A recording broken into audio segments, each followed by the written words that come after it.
I work here at the Ruth Hawley Library, and I wanted to offer a very warm welcome to our Book Award finalists who are going to do some readings for you. So if you can give a round of applause, we're going to get started.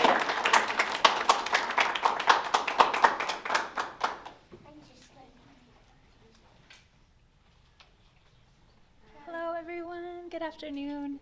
My name is Mary and I am the Colorado Center for the Book Programs Coordinator. The primary program that I work on is the Colorado Book Awards. I'd like to thank Pikes Peak Library District for providing great venues for this year's Colorado Book Awards finalist readings. And I would like to also thank our sponsors, Unite for Literacy and the Colorado Sun.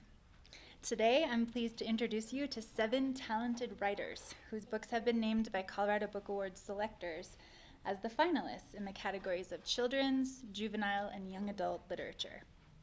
Finalists are people who created books chosen from many others by readers who think they're the best. Copies of the finalist books are available for purchase here today and online through Poor Richard's Books and Gifts, who is the 2023 Colorado Book Awards official bookseller, and Jeffrey Payne. This is Jeffrey Payne from Poor Richard's Books and Gifts, so please make sure you stop by and check out the books available and get them signed before you leave if you buy one. Okay, so as far as our order for today, we're going to have the finalists from the children's literature category start, and then the finalists from the juvenile literature category and the young adult literature category. There will be time to ask questions with each author after the reading. Our first reader is Lily Williams, who is the author and illustrator of If Tigers Disappeared. Lily is also the author and illustrator of If Sharks Disappeared, If Polar Bears Disappeared, If Elephants Disappeared, and If Bees Disappeared. She grew up in Northern California, where she received her BFA from California College of the Arts and seeks to inspire change, engage audiences, and educate people of all ages with her artwork. Lily.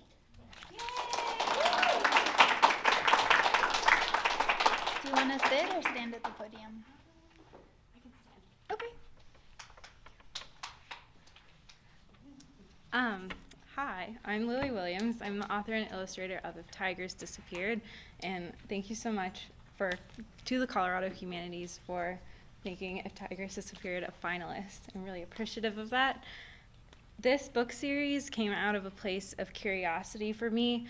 I was really curious what would happen if keystone species disappeared. We talk about it like we need these animals, but we don't ever explain the cause and effect relationship with humans and these animals. Like, how would that affect us if they disappeared?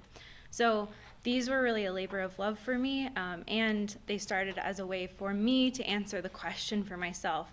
And as someone who is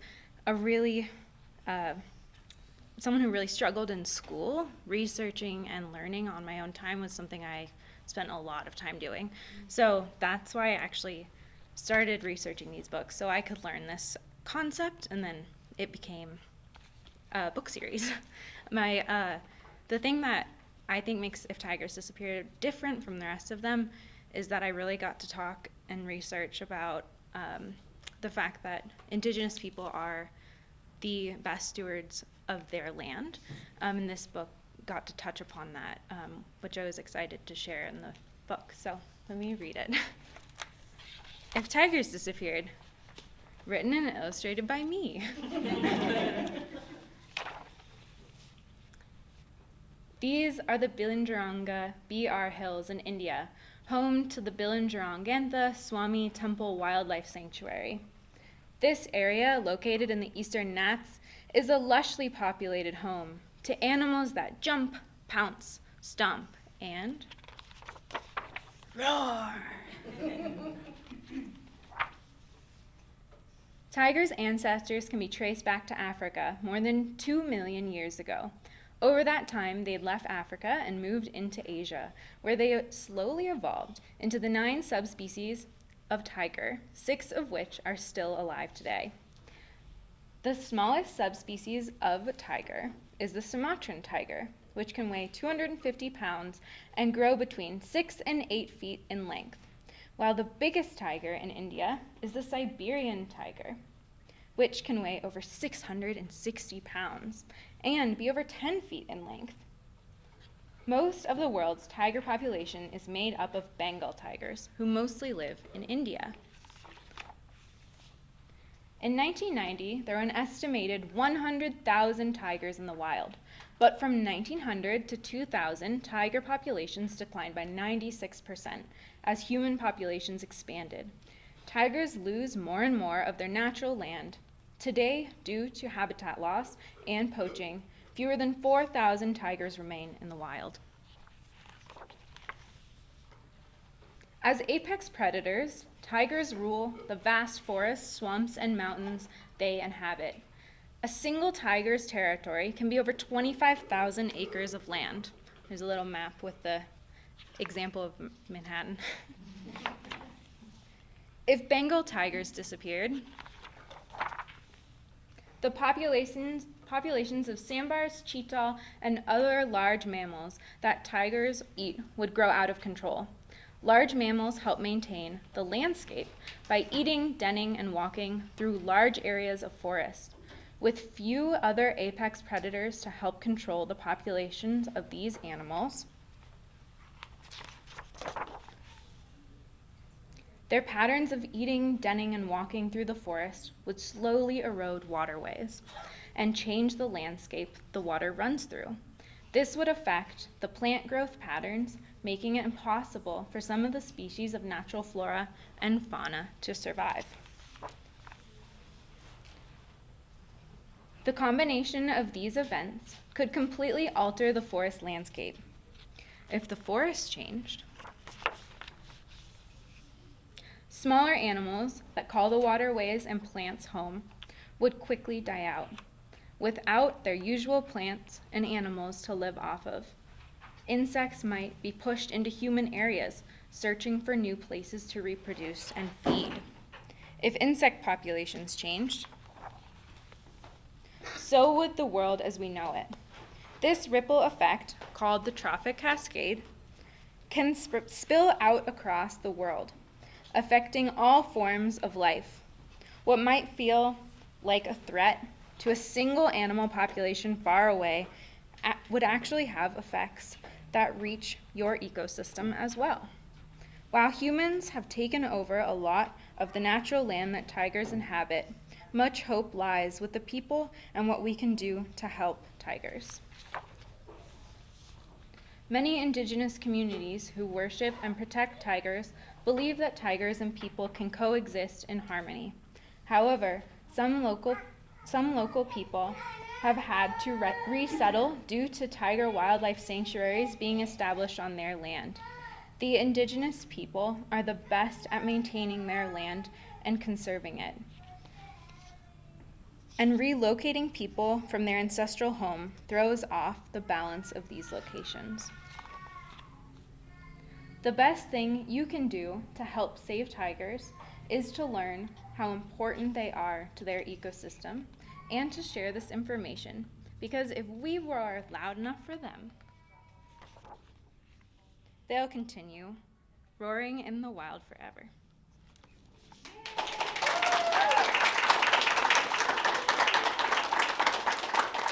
Thank you. Does anyone have a question for Lily? Questions? Can you talk a little bit about your art process with that? Oh yeah, it's a little bit of both traditional and digital. So I do finish it digitally, but I'll often sketch it traditionally.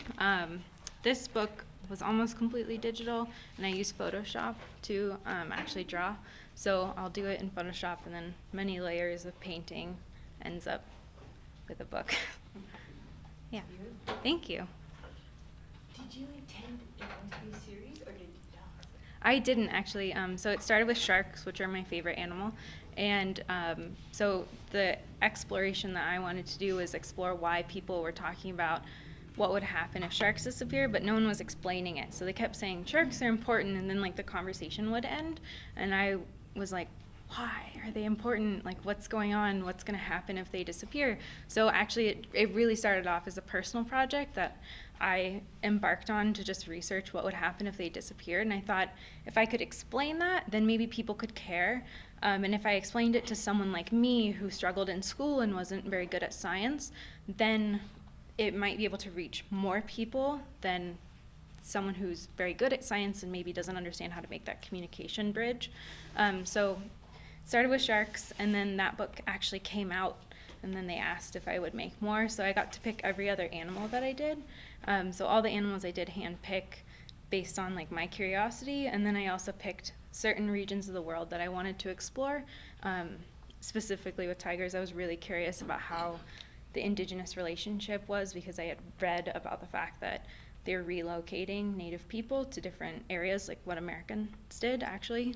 So I wanted to learn about like how that relationship was working and like how that affected tigers. Yeah. Did you say there were only 4,000 tigers? There's only 4,000 tigers in the wild today, yeah. And I would probably guess from when I did the research for this book, it's declined even more. Jeez. Yeah. What was your favorite tiger to draw? The Bengal tiger, but I also really like the Sumatran tiger because they're so fluffy. Thank you so much.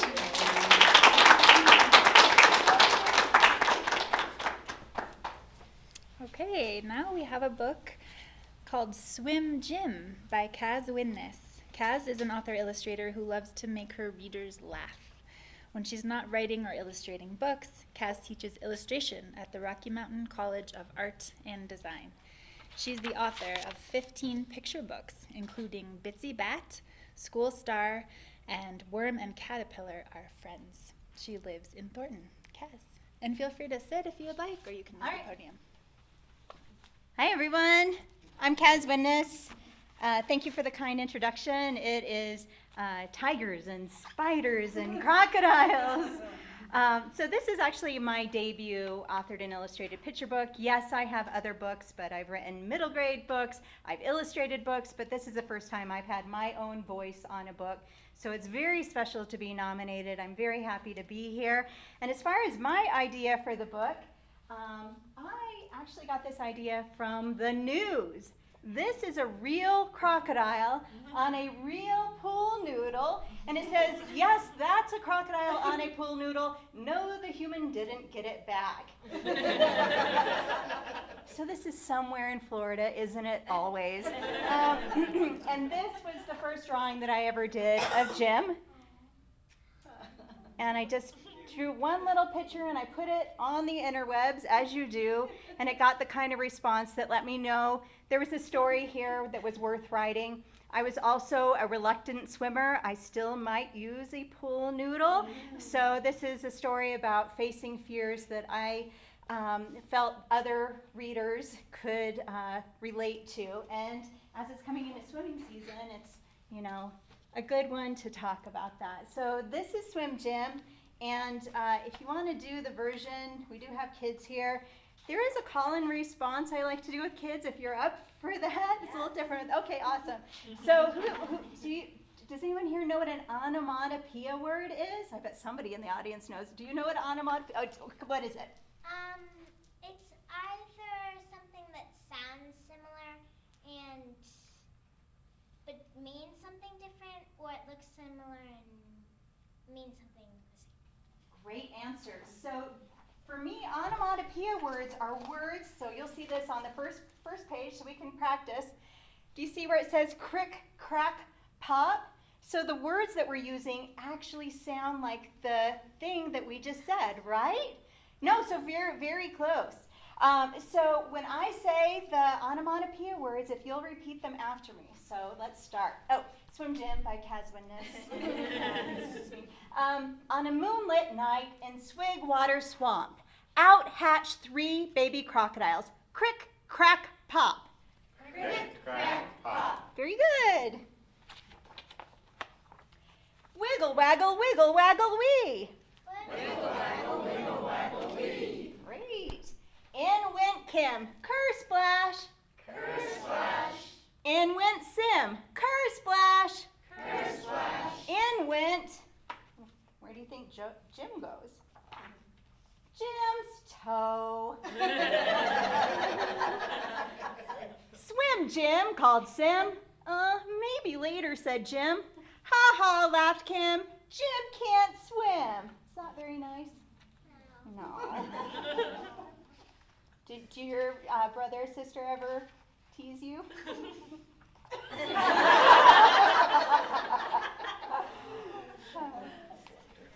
Jim peered down. I put you on the spot, didn't I? Jim peered down in the deep, dark water. Are you afraid of swimming, asked Ma? No, said Jim. I'm afraid of sinking. More like stinking, teased Kim. Stinking, sinking, Jim can't swim. Jim can't swim, said Sim. Don't worry, Jim. You'll swim when you're ready, said Pa. But Jim was already hatching a plan to prove his sisters wrong. Early next morning, Jim wiggle-waggled out of Swigwater Swamp. Dear family, our swamp is too deep, too dark, and too big. I'm off to find a little swamp. Then I'll show you Jim can swim. Jim wiggled far, he waggled wide. Do you see where he went? Ocean, little pond. And where do you think sidewalks are? Are they in the swamp? No. But he couldn't find a little swamp anywhere. Now I'll never learn to swim, cried Jim.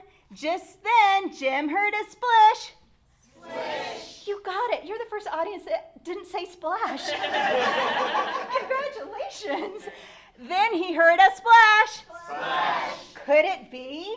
What do you think he found? A little swamp? What do you think? I think so too. Think so too? Okay. You're right, a little swamp. Throw me your floaty, only if you trade me your noodle. These floaties and noodles kept the strange crocodiles from sinking. I've got to try those, said Jim.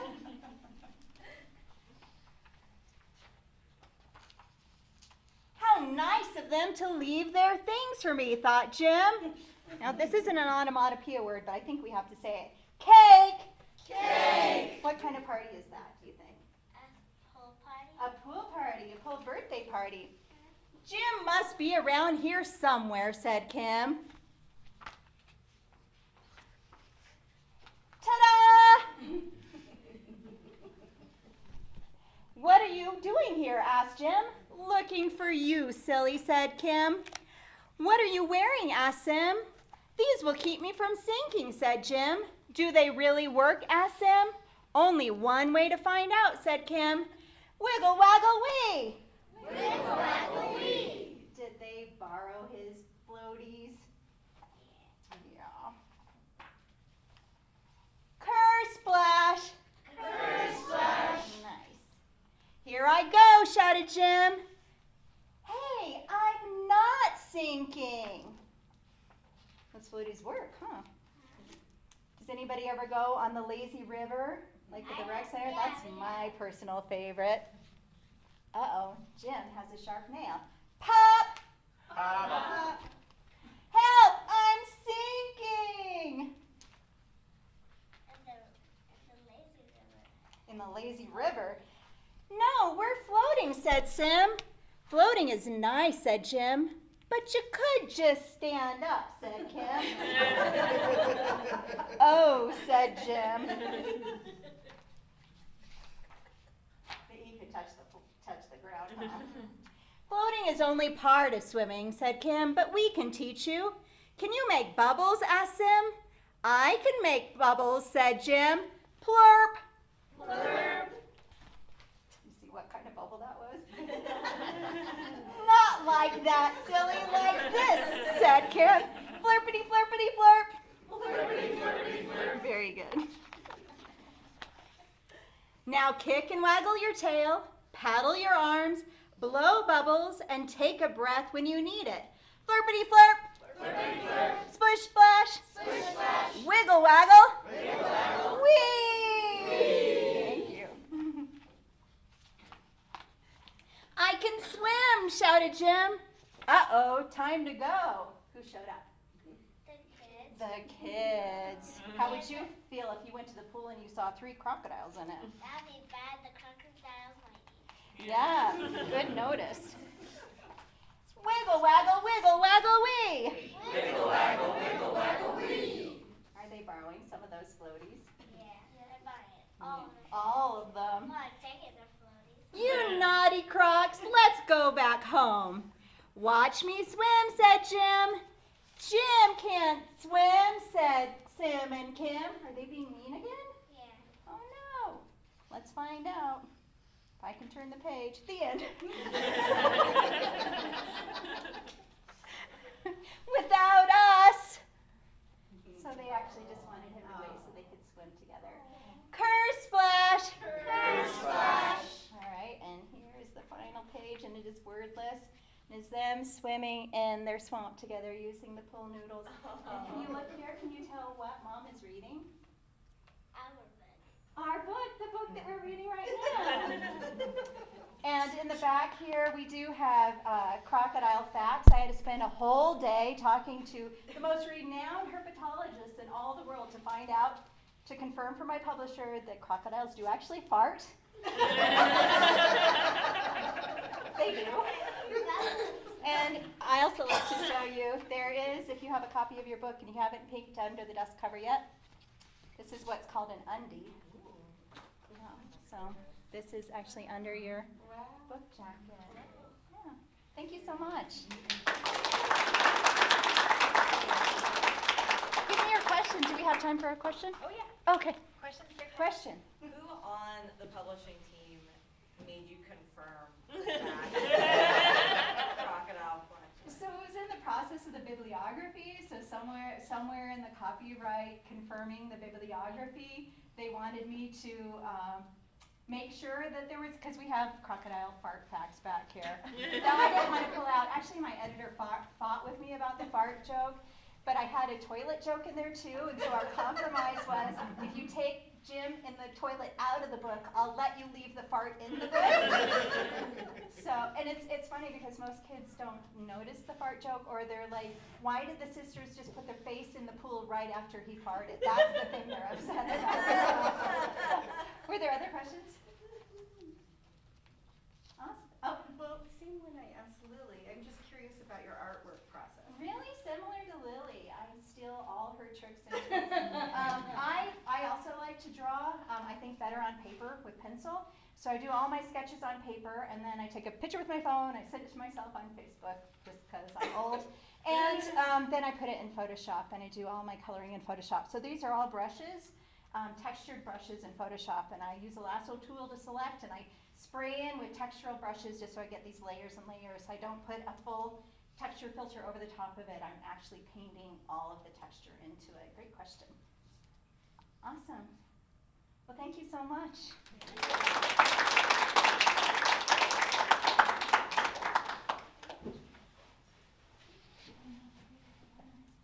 Thank you, Kaz. Okay, so the third finalist in the children's literature category could not be here today, unfortunately. And that is Jean Reedy and Lucy Ruth Cummins, and they made this book called Sylvie, and there are copies of this book available at the Poor Richards table if you're interested in looking at that. So now we're going to move on to the juvenile literature category. First up is Kellye Crocker, author of Dad's Girlfriend and Other Anxieties. Kellye is a journalist who has written for Better Homes and Gardens, Parents, and Glamour. She holds an MFA in writing for children and young adults from Vermont College of Fine Arts and a BA in news editorial from the Missouri School of Journalism. She lives in Denver. Kellye.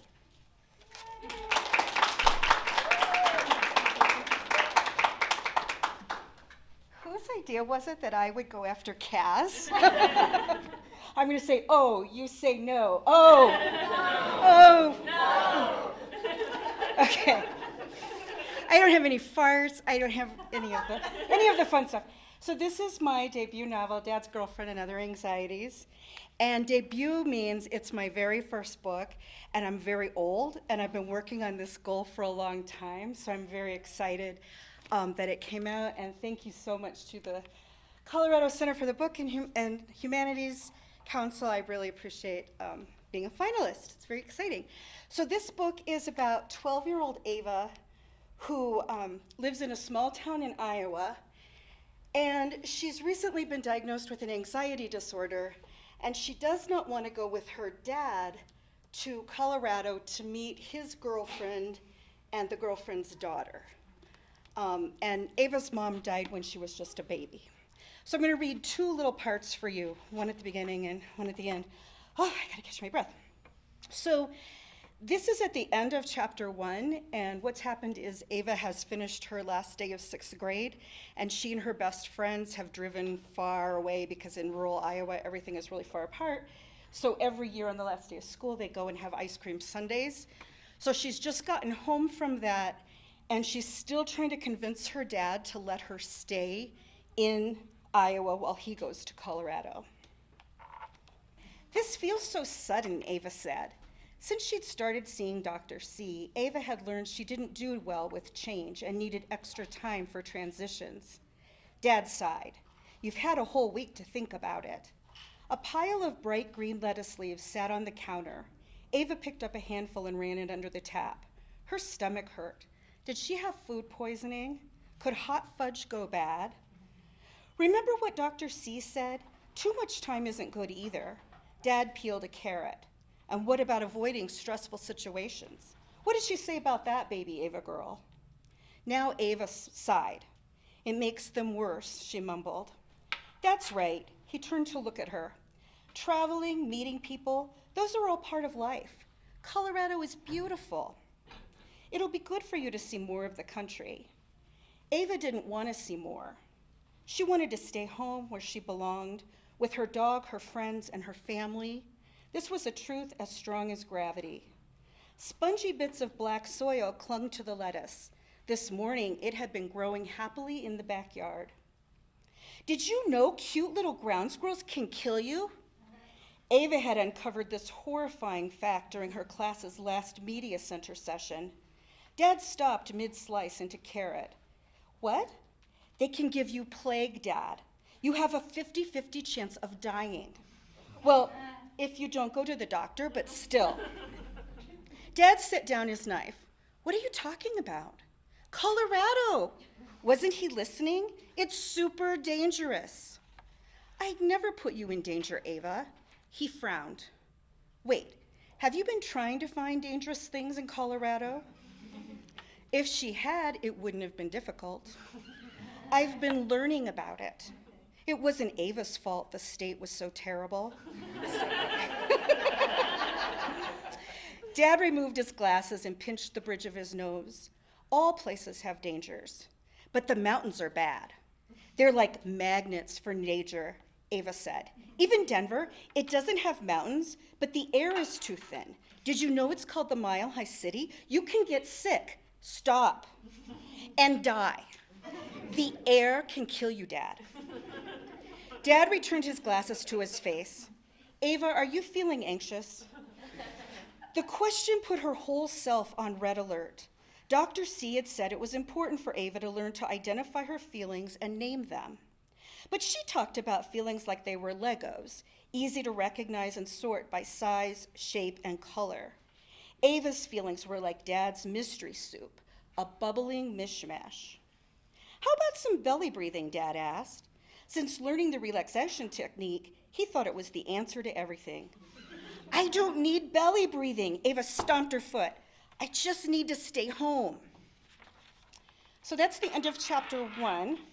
And we get this page from her journal, which has instructions for belly breathing. And throughout the book, we hear about Colorado's dangers and who's mad at who and other ways to deal with her anxiety through her journal. And then this last little bit I'm going to read is from close to the end. Ava is on a hike with her dad in the Colorado mountains. The mountain air smelled clean and crisp and faintly of pine. The sky, Ava had never seen one so blue. She'd read about that, she suddenly remembered, on the Denver tourism website. The sky really was bluer, it said, because there was less water vapor in the air. Why hadn't she written that in her notebook? She liked the way the sunlight spilled on the trail, interspersed with patchy shade. Of course, the sun's harmful UV rays were stronger here, but she was coated in sunscreen. She liked the tall trees, too, and the stillness. She had a strange feeling in her chest, like fingers uncurling from a fist. Her shoulders, this was a nice surprise, felt loose and weren't reaching for her ears. And then, holy guacamole, she felt good. Here, now. Even with everything messed up and the future unsure, the fresh air, rising sun, brilliant blue sky, and distant churn of tumbling water had buoyed Ava's mood like magic. She didn't have to do anything. With the mountains, I am one. It was a line from the poet Jose was named after. Everything is connected.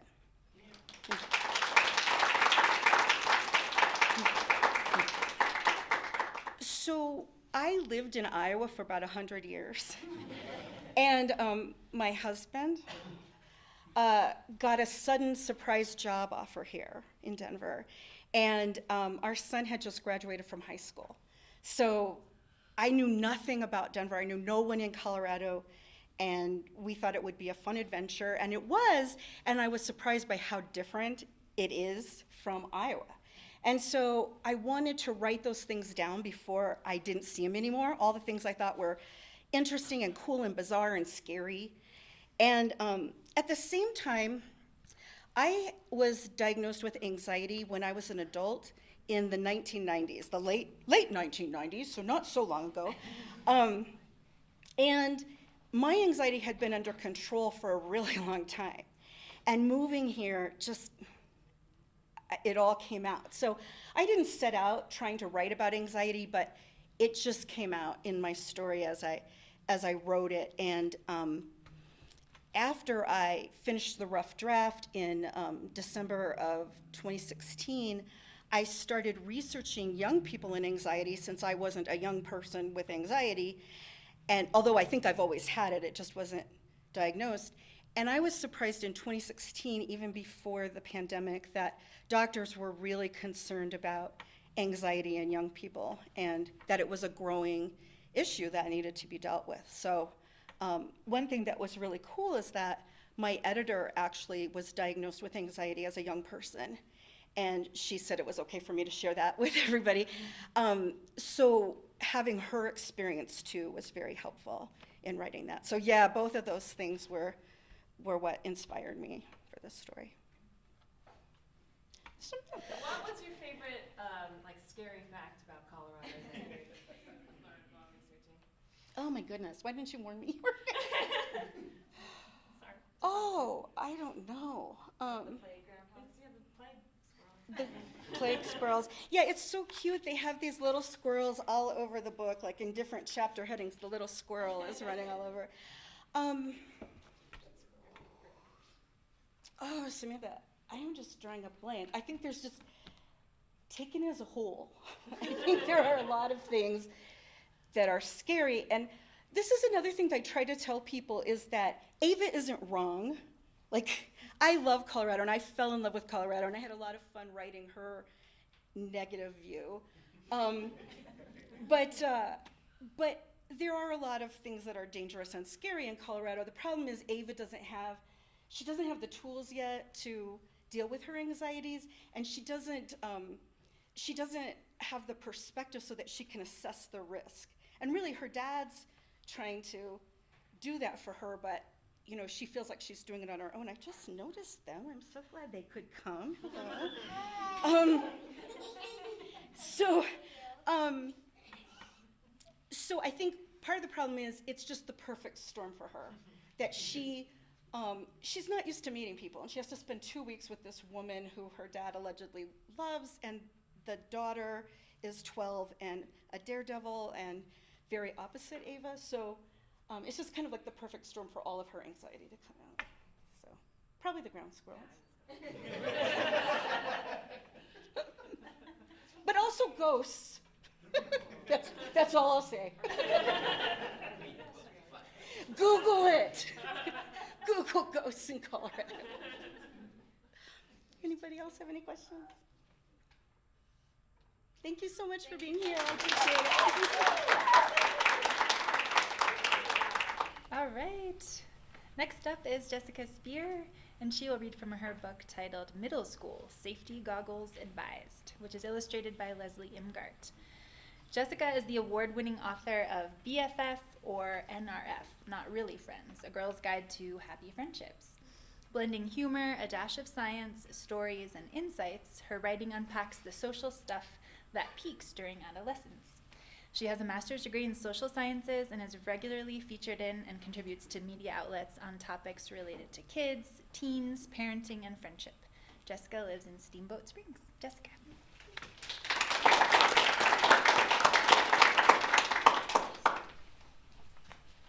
Thank you, Mary. I can't believe I'm here. This is so crazy. So let's continue on with some discussion of anxiety. Since we're talking about that. But yeah, and I'm so honored to be here because this is a really different book. So this book does not fit the mold that you would expect, I think. So thank you. I was blown away to learn because it's nonfiction-ish. So there's quizzes and there's choose your own ending. So yeah, what inspired this book? I thought we'll start there. Middle school.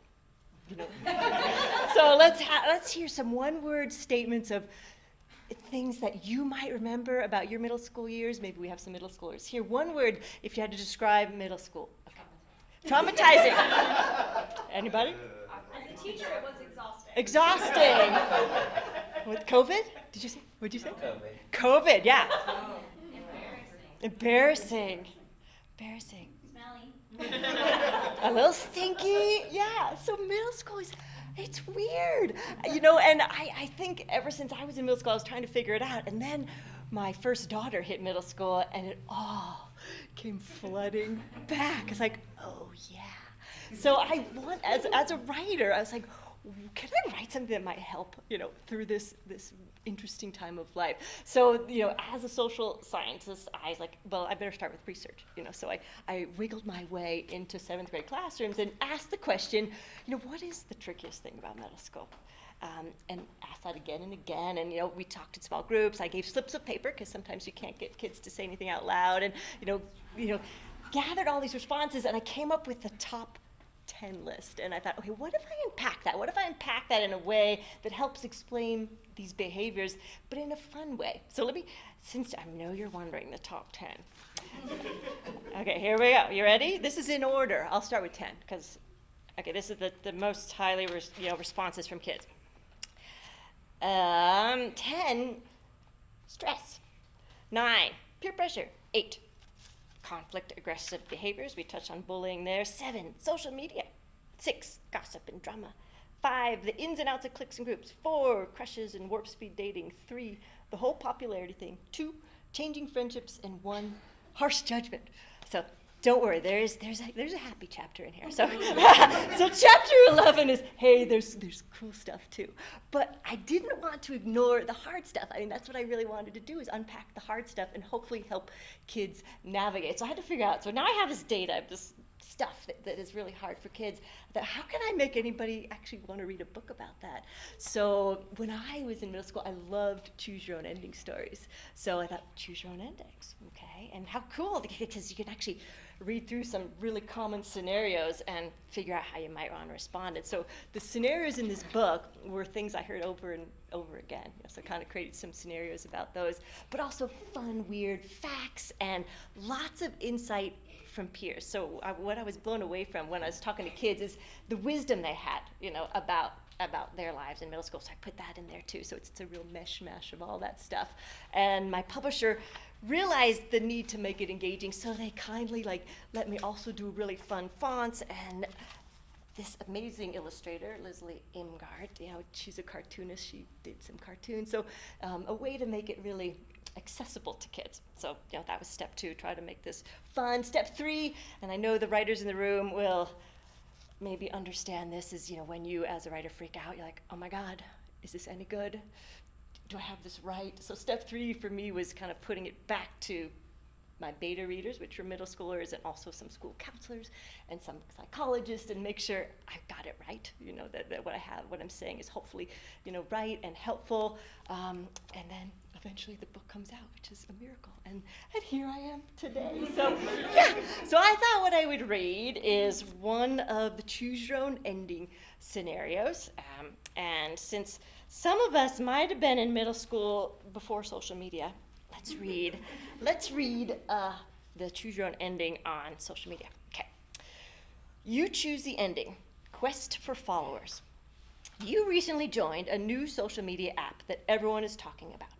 In the first few weeks, you gain over 100 followers. Some are friends and other are kids you don't know well. You post some pictures and notice how many likes you get. The positive response feels great until you see that some kids have a ton more followers than you. You decide you need to grow your following. You start to spend a lot more time on the app, reaching out to people and posting things you think others will like. Your following starts to improve, but it's still below many of your classmates. You choose the ending. What do you do? Okay, everyone's got to choose, all right? A, you up your game and try to keep growing your following. B, you turn off the app's notifications and try to stop worrying about it. C, you decide to use the app in a different way and only follow friends and people that inspire you. D, optional. Don't like these endings? Add a new ending.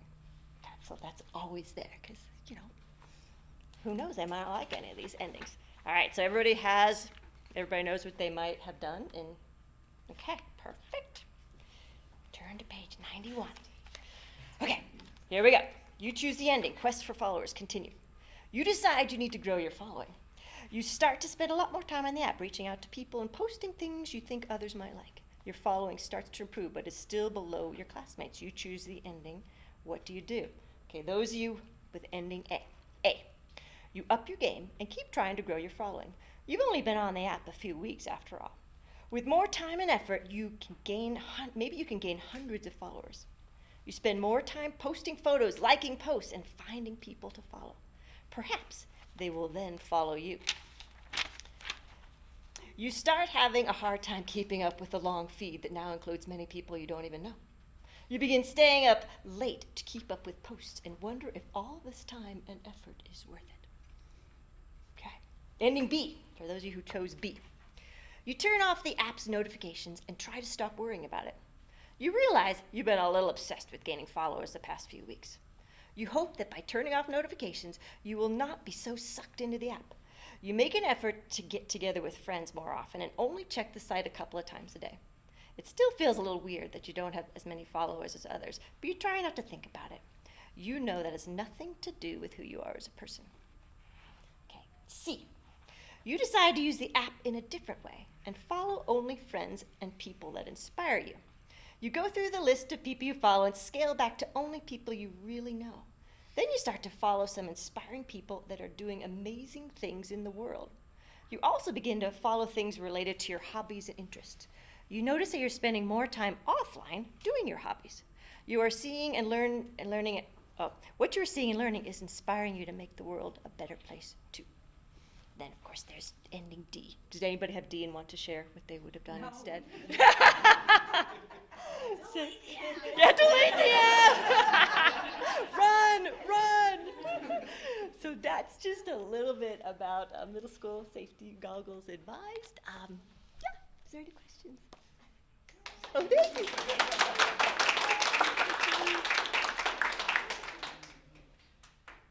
How did your beta readers, the middle schoolers? This was what was so interesting. And this is why I actually chose option D.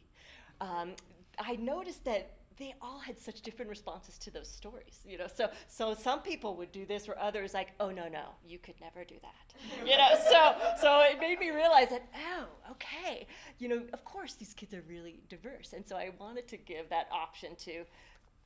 There might be another option that you would do in this situation too. So yeah, so it was, and it's super honest feedback too. Sometimes they would tell me that, like, if I got some consensus that no, that does not happen, out of the book, just cut that right out of that. So a lot of honesty, which was great. Yeah. Did you have like a really favorite moment where you interacted with these kids or something ridiculous? Yes. Oh, so many, so many. But I think my favorite was talking about crushes and dating. Because they really wanted to talk about that. And they fully knew how awkward this was. And they wanted to talk about the awkwardness of crushes and dating. So that was super fun, to talk about that piece with them. And they totally got it, and I think some of us in this room might remember from middle school that, these relationships were very short term, and, so they talked about all that, so that they love talking about crushes and dating. Yeah. Other questions?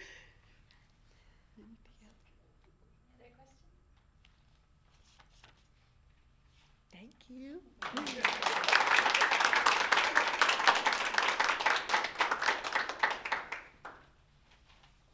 Thank you, Jessica. Okay, so a couple other finalists in the juvenile literature category who also unfortunately could not be here today. Jennifer Chambliss Bertman is the author of Sisterhood of Sleuths, and that is available in the back. And Totality, an Eclipse Guide in Rhyme and Science by Jeffrey Bennett, also available in the back. Check those out. Okay, moving on to the young adult literature category. First up is Olivia Abtahi, author of Azar on Fire. Growing up in the DC area, Olivia devoured books and hid in empty classrooms during school to finish them. Her debut novel, Perfectly Parvin, was published in 2021 by Penguin Random House and received the SCBWI Golden Kite Honor and YALSA Odyssey Honor, including numerous starred reviews. Olivia lives in Denver. Olivia. Thank you so much, Mary. Thank you to the Colorado Humanities Center for the book. This is such an honor, especially because I submitted myself. So that was a really wonderful surprise. This is my sophomore novel, Azar on Fire. It follows a Persian, Argentinian, Italian girl like me. I am Persian, Argentinian, and most Argentinians are originally from Italy, so it was really fun getting to write about all of my different facets and cultures. Azar also, like me, has vocal nodules. So vocal nodules are when it's tough for you to talk. It's when your vocal cords rub together too much and there's too much friction, so they form bumps. If you've listened to Nirvana, Kurt Cobain famously had vocal nodules when he sang, and that's what kind of gives you that rough texture. Or grew up with Diane Rehm on NPR.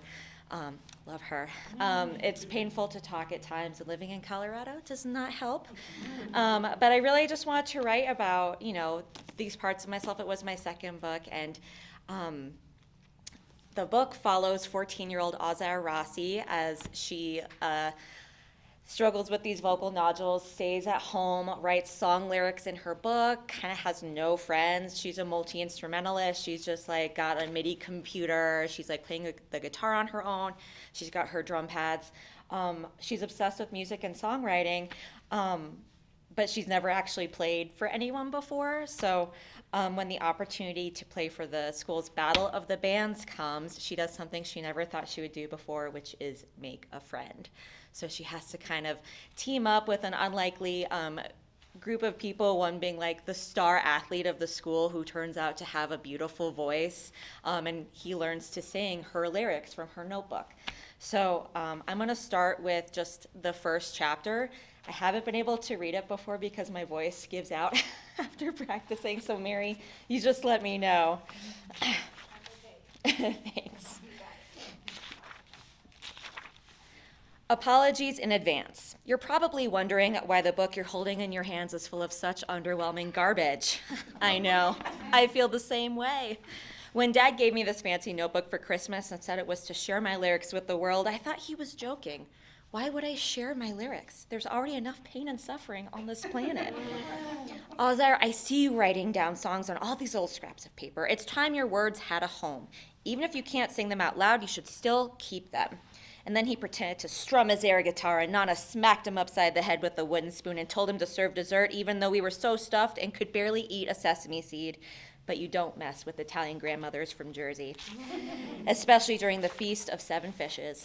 I'm back with Mom in Virginia now, but I still have this stupid book. It's bound in leather and it has a ribbon to keep track of where you are in your miserable ramblings. It's even in my favorite color, lime green. Aha! Did you see that? This book is trying to seduce me. Shut up, stupid book. Even your lime green ways can't bewitch me now. Little green book wants to open me up, swallow me whole, make me feel like a chump. Little green book trying to lull me to sleep, take a peek at my dreams, steal them out from under me. Little green book trying to crack my spine, share my songs with the world, but these songs are mine. Nice try, Moleskine. You lose. All right, chapter 2, back to school, spelled with a W.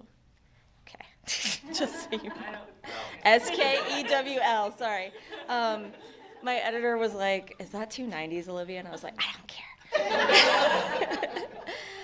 Another semester, another 5 months of talking to nobody, hiding in the band room for lunch, and never raising my hand in class. I am in a prison of my body's own making.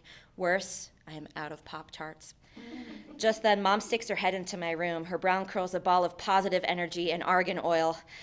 Azar, I made kale chips for your lunch today. She pronounces it Azar, the traditional Iranian way of saying it. Did I mention I'm in hell? As if spending Christmas talking to no one but my family wasn't humbling enough, I now have to be reintroduced to the public where people can tell I have no friends, much less a life. Azar, I made tahini dipping sauce too. I'm going to die alone. Maybe I'll just end there. That's good. Say my. I've never read it out loud before. It's a pandemic book. So. Anyway, I'm glad.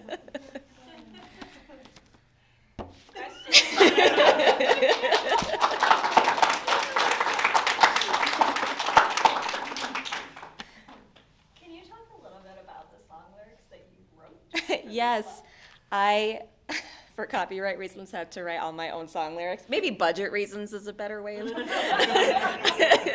I also had to invent all the bands. I couldn't include Phoebe Bridgers' lyrics, so I had Amy Waters.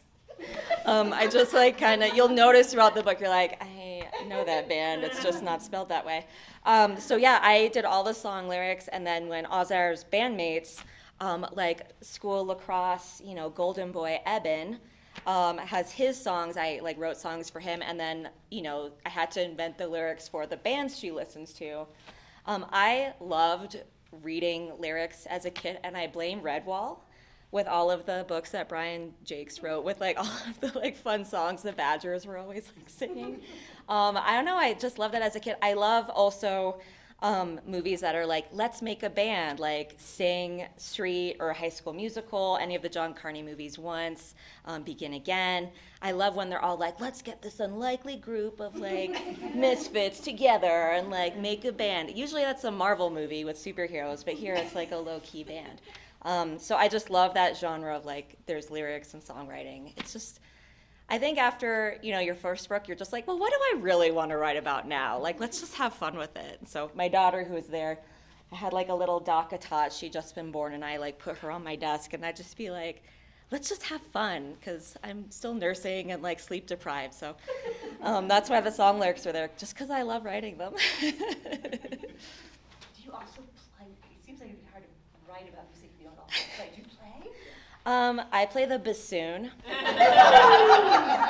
Yeah. I marched the euphonium and marching band. So yeah, I'm a pretty musical person. I didn't play the cool instruments, but I played enough to know, I can make my way around a circle of fifths, okay? So I would watch a lot of, YouTube videos and stuff for, drum battery, look at battery arrangements and, guitar chords. I could play, the xylophone, but not the guitar, which is, you tilt it up, it's basically a guitar. So that's how I came at it. I had more of, a classical background. Yeah. All right. Should we talk about crushes, middle school crushes? Full of them, yeah. Well, thank you all so much. This was so fun.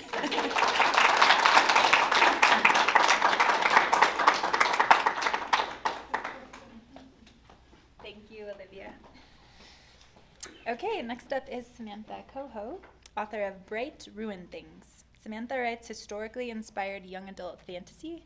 She was raised in San Luis Obispo, California, and divides her time among teaching Latin, mothering, writing, reading, and deleting adverbs.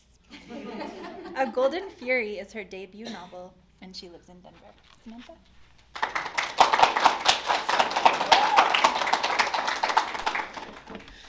Hi, so I really relate to what Olivia said about your second book being sort of all the things that you love the most. You've given up on writing the perfect book, and you're just sort of writing to entertain yourself.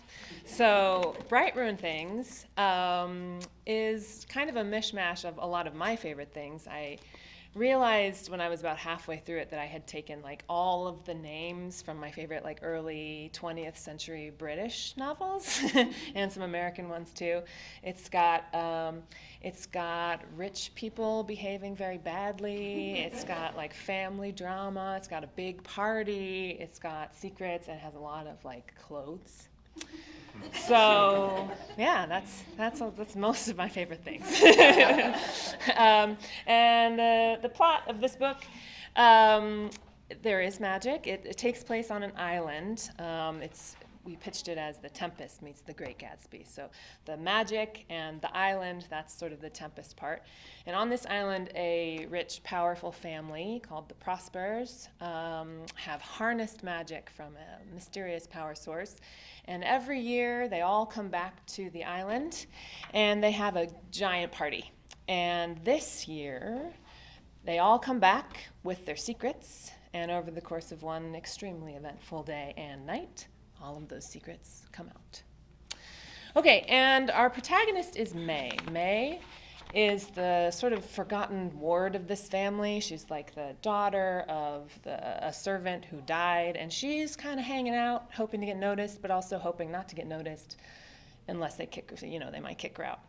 So we're starting with her. Okay, and she is about to meet a very important person.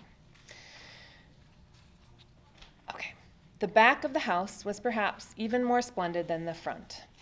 Staircases curved down from balconies on each floor to a broad, beautiful terrace. Tonight, it would be a dance floor, lit by spirits, filled with people who were here once a year and yet walked around like they had more right to it than I did. The richest, highest class people from the mainland who didn't long for magical power because they didn't need it.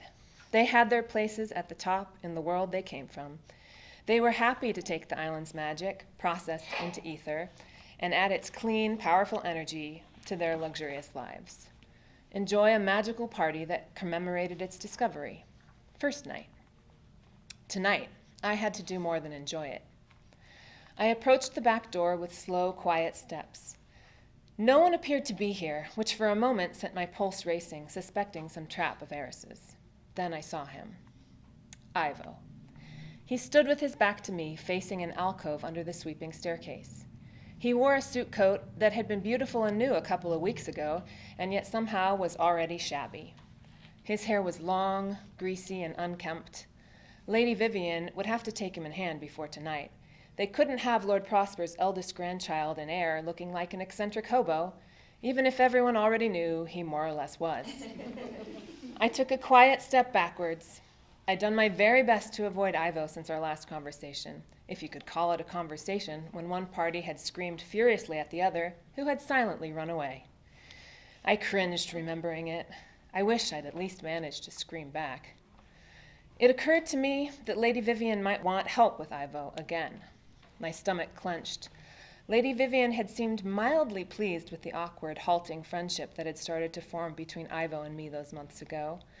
She had smiled when she saw us walking behind the house and hadn't complained when Ivo brought books to my cottage. Maybe Lady Vivian was under the impression that I might have some influence over her nephew. If so, then Eris must not have told her about our near friendship's abrupt and decisive end. I started to back away. Then I noticed. Ivo's shoulders were hunched forward as usual. He had terrible posture. But there was something strange about the way he was standing, so still, with his hands steepled over his nose and mouth. He was in silent distress, staring at something. I couldn't help myself. I came up behind him, just close enough to see, and then I gasped.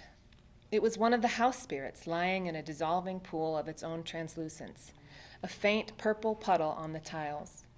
A breakfast tray lay beside it. The china cup had shattered, soaking the eggs and toast with chocolate. Ivo whirled on me. I stepped back instinctively, but forced myself to look at him, not to quail quite so completely as I had the last time. Is it, I asked, dead? But spirits couldn't die, not even the small, silent house spirits bound to their bodily forms. I had never heard of one even being injured or sick, and yet something was wrong with this one. It lay still, its gnome-like body leaking something soft and glowing like liquid. I stepped closer and reached toward it. Ivo seized my arm. "Don't touch it," he exclaimed. I jerked my arm away, but he held me tight. His hand was unnaturally hot on my skin, almost burning. A jolt of fear shot through me. "You have to tell Lord Prosper," I said. "I know what to do," he said, but there was a flicker of doubt in his eyes, like he didn't believe his own words. His breath smelled like metal, as though he'd just drunk a bowl of melted tin. The scent brought me back to that day in his shack, the last time he'd been this close. My heart sped up. He didn't look quite as angry as he had those weeks ago. He'd seemed even taller then, towering over me with magic sparking between his fingers and violence in his eyes. "Let go," I said as firmly as I could muster. Ivo's face changed, and he let go, whipping away his hand like I was the one whose touch burned like fire. "Just don't touch it," he said in a low, gruff voice. "Go." I obeyed as quickly as I could without running. Okay, that's it.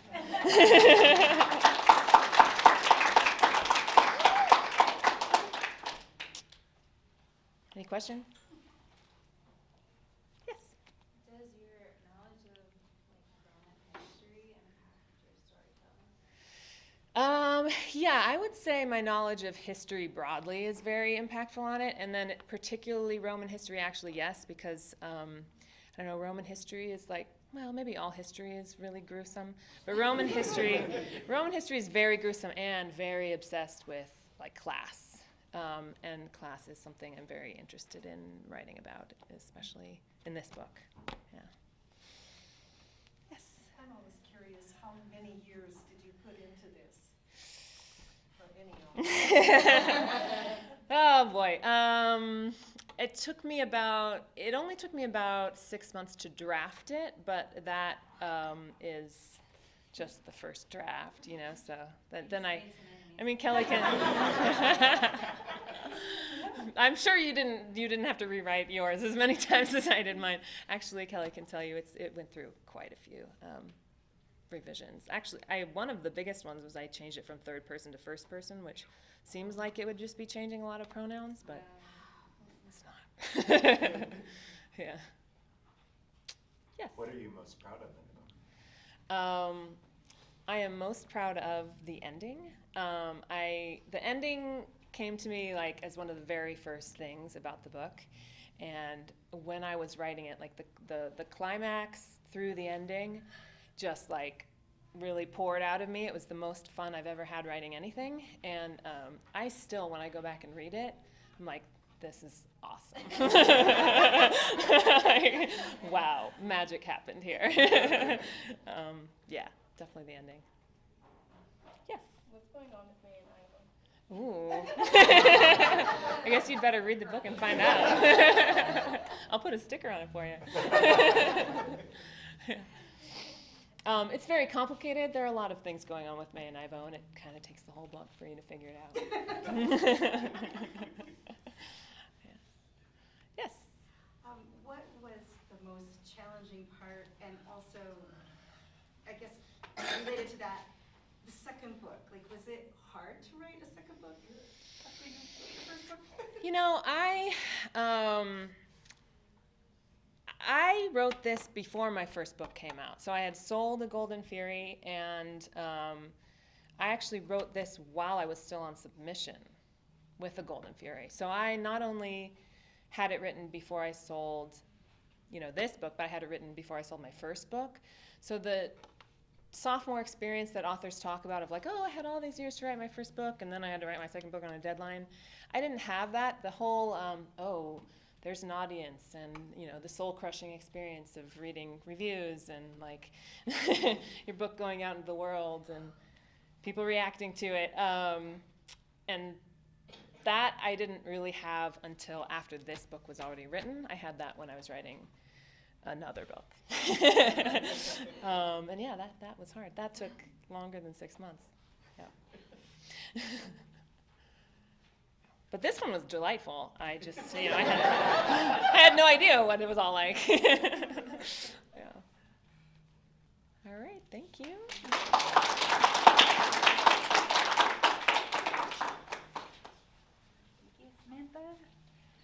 Okay, our final finalist tonight is Meg Long, author of Cold the Night, Fast the Wolves. Meg was born and raised in Louisiana and taught middle and high school for 8 years before jumping to the tech industry as a content writer. Cold the Night, Fast the Wolves is her debut novel, and she lives in Lakewood. Meg.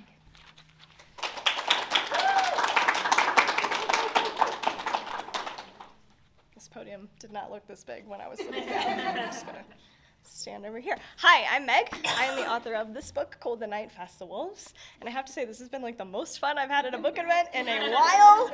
I forgot how much fun middle grade and like picture books are, and now I'm like, man, maybe I should just write those instead. It's so happy. This book is not, it has happy moments. This book is I like to pitch it as like a sci-fi reimagining of the Iditarod sled dog race, as if it were set on Hoth. And it had elements of Mad Max.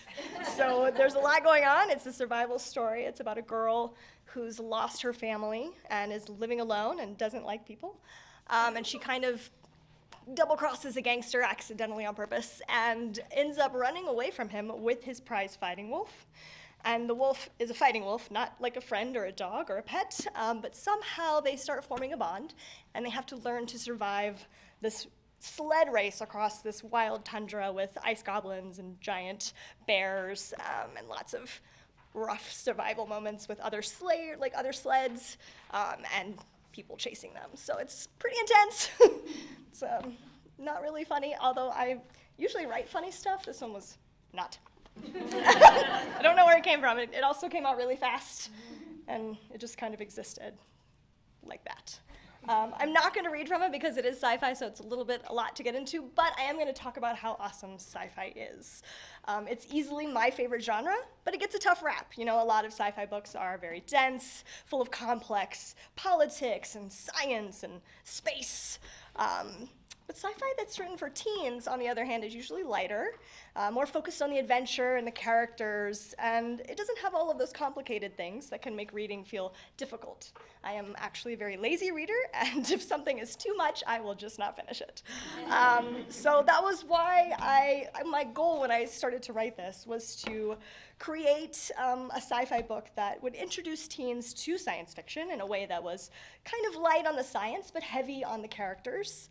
It's a straightforward survival story that eases readers into like a new planet but still has some fun surprises later on. However, I know that a sci-fi survival story like Cold the Night, Fast the Wolves might not be the kind of book that people automatically reach for from a shelf. I believe that sci-fi, no matter how dense, can change lives. Let me back up a little bit. I've been obsessed with sci-fi for as long as I can remember. It started with an ancient box set, a VHS box set of the first Star Wars trilogy that we would watch religiously when we were young. I continued with my dad. We watched anime on Saturday mornings. If anybody remembers when Cartoon Network played very grown-up anime on Saturday mornings, like Akira and Ghost in the Shell and Ninja Scroll, which I was like 12, way too young to be watching, but I turned out okay. Not long after that, I began to steal books from a shelf. I read Dune and Hitchhiker's Guide to the Galaxy, these sci-fi staples. In high school, I was obsessed with TV shows like Roswell and Dark Angel that are very niche sci-fi TV. As an adult, I love that Marvel movies are actually sci-fi stories as much as they are superhero tales. So I think the thing that draws me to the genre again and again is that there's something potentially real about it. It's that little thought, or tech, or alien whispering in your head that this could be real. Maybe not today, but one day. And the truth is, anything is possible in sci-fi, the good and the bad. This book is set on a faraway planet consumed by ice and snow, and yes, I wrote it when I was living in Louisiana. It's a testament to writer research. It doesn't snow there ever. So, but on this planet, big corporations take whatever resources they want, while everyone else is left to just like hack out a living on scraps. It's about a girl who wants nothing more than to escape her life, but struggles in a system that's not built for her benefit. Both of these things can and do happen regularly in our world. It's possible that they could happen in the future on another world. But here's the great thing about sci-fi. If the bad stuff is possible, then so is the infinitely good things. It's possible that a wolf, engineered to fight and kill, befriends a lonely broken girl, and together they become whole again.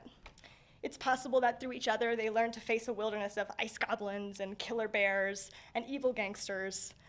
The story may be science fiction, but that truth of it is real, that even a broken girl can overcome great odds, can find a family to support her, and can survive anything the world can throw at her. And if it's possible in a story, then it's possible in our real life as well. And that's how sci-fi can be life-changing. Because suddenly, once something fantastical becomes believable, then anything you can imagine is now possible. It can become real. So Cold the Night, Fast the Wolves is a sci-fi story, but at its core, it's simply about found family, about a wolf who befriends a girl, and the possibilities that happen because of that friendship. Senna and Iska, the main characters, their story is my dream of endless possibilities made real. All of the science fiction in it has some kernel of truth, whether it's the survival adventure, the updated frontier myths, or the simple bond between a girl and the dog that changes her life. I sincerely hope that some part of that truth and that endless possibilities that come with it can change your life too. It's my little spiel on sci-fi.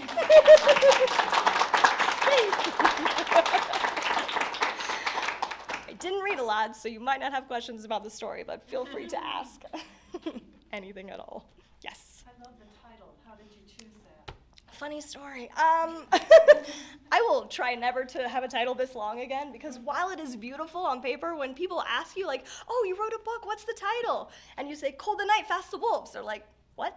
That was way too many words. But I have this, I like to approach my writing in a very formulaic way, which is weird because I'm terrible at math, but I do this like math. So I'll write down like lots of keywords that have to do with the story, you know, like cold and the night and the wolves, all of those words. I made a giant word list, and then I just started like mashing them together. And I even, you know, there's like the YA title that's very trendy. A Court of Roses and Thorns, the thing of thing and things. I played with that structure, and I was like, how can I make this not that structure, but that same like concept? And so eventually I landed on Cold the Night, Fast the Wolves. And it was funny because when I had the call with my editor, before she like agreed to buy it, she basically, like, as we were hanging out, she was like, oh, by the way, I love the title. Please don't ever change it, even if you don't sell it to me. And I was like, wow, okay. Great. It's good feedback. So I do love the title. It is a tad bit long. Future titles will be much shorter. Yes. I like that there's a comma in the title. Who was I to? Somebody was talking about this comma and how it, like, doesn't show up in, like, their book's title. And I was like, no, mine's got a comma. It printed. I had to check, though, because I wasn't sure. I was like, Well, this is also more of a comment, but I cannot believe they let you pick your title. Yeah. You know, I did have a very, you know, nice debut experience. My editor was very, very great. The team was very supportive for this little sci-fi book.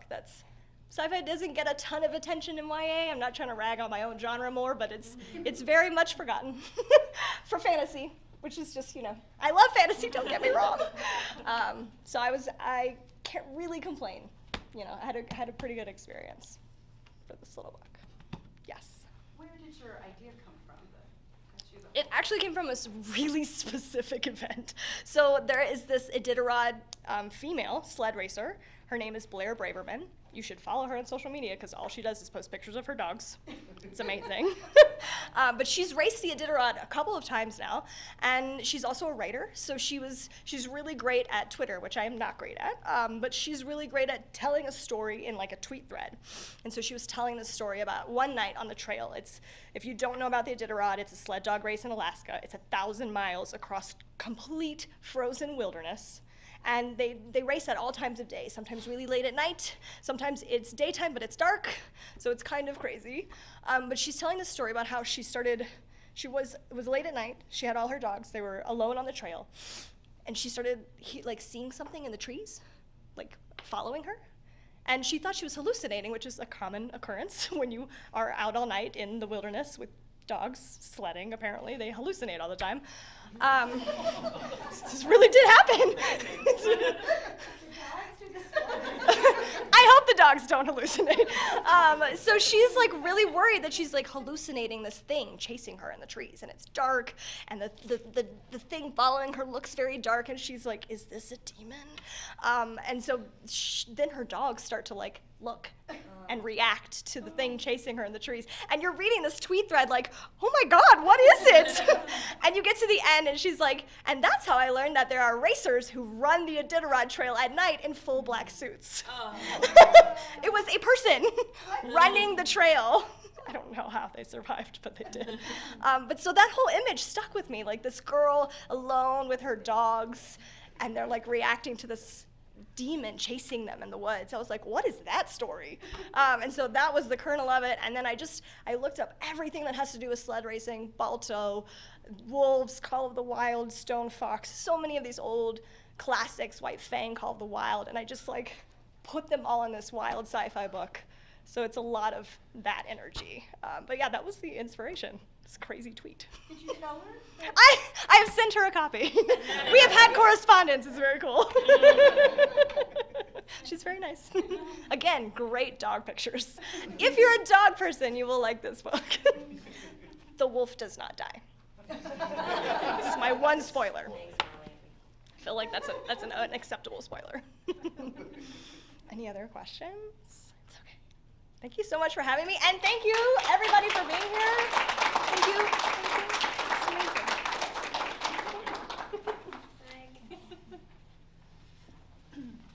All right, folks, I just have a few thank yous to close. I want to thank Pikes Peak Library District, Ruth Holly Library staff for hosting this reading, and thank you to the Colorado Book Awards entrants, lectors, judges, volunteers, and then of course our Colorado Humanities staff. We hope you'll join us at the beautiful and historic Penrose House here in Colorado Springs on Saturday, June 10th for the Colorado Book Awards finalist celebration and winners announcement, which will include brief readings by the winners and a reception. You can get your tickets at our website, which is coloradohumanities.org. And thank you for coming out to support Colorado writers. We look forward to seeing you all at the rest of the readings and at the celebration. Don't forget to stop at the Poor Richard's Books and Gifts table to purchase your books and ask authors to sign them. Have a wonderful evening, and we'll see you next time. Thank you.